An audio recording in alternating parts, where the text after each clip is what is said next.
Hey, happy Friday to you. Welcome to a Black Friday edition of 5 Minutes with Phil. I hope you had a great Thanksgiving yesterday.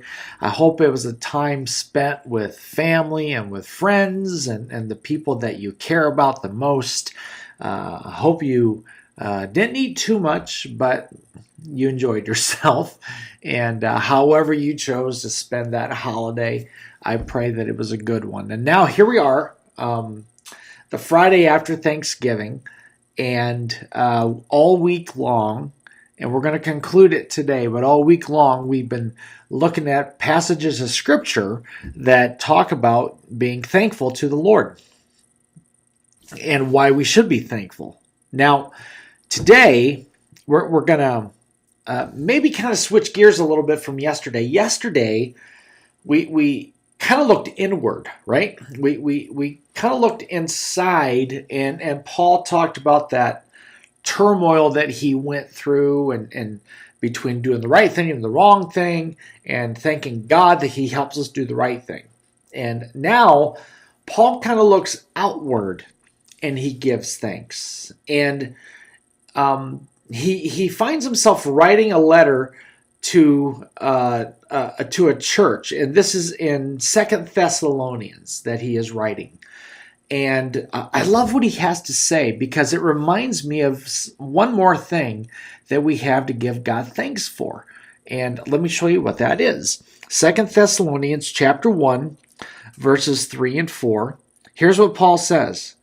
He says, "We ought always to thank God for you, brothers and sisters, and rightly so, because your faith is growing more and more, and the love all of you have for one another is increasing.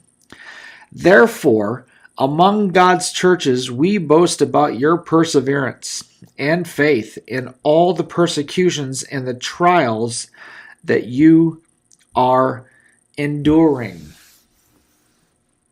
I'm reminded to thank God for the people that are around me. And even while I was reading these two verses here, I was reminded of my church, because really these verses really they really describe our church, my church, incredibly. A church that has a profound love for one another, and a church that's been through some tough stuff. And lately our church has been through some rough things, and yet they're persevering, and we're hanging in there, and we're going to do what God's called us to do. And I find myself being thankful for the people that God has placed around me. For me, my church family.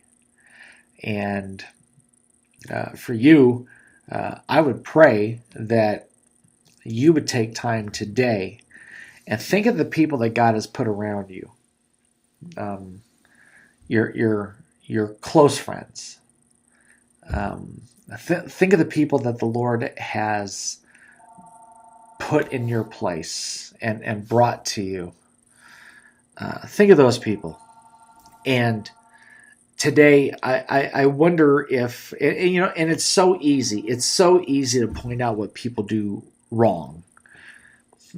It's so easy to mention what people do incorrectly. We live in a culture that thrives on that, especially with social media.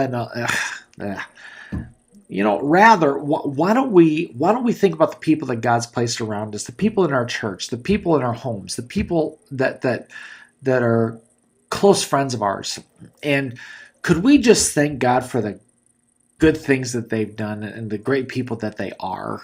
And can we just thank the Lord for putting those people in our lives? I find myself doing that today. God, thank you. And I could rattle names off, and I won't do that here, but there's some people I'm really thankful for, people that when they come into my just in my proximity, I'm encouraged because I just love them. They make me smile. So today, I want to challenge you: be deliberate and think of the people whom God's placed in your life and give the Lord thanks today for those people. Brag on them and tell other people how great they are. And most importantly, thank the Lord for them. Okay, I got to let you go. Have a great weekend. We love you so much. And Lord willing, we'll talk to you again soon. Bye-bye.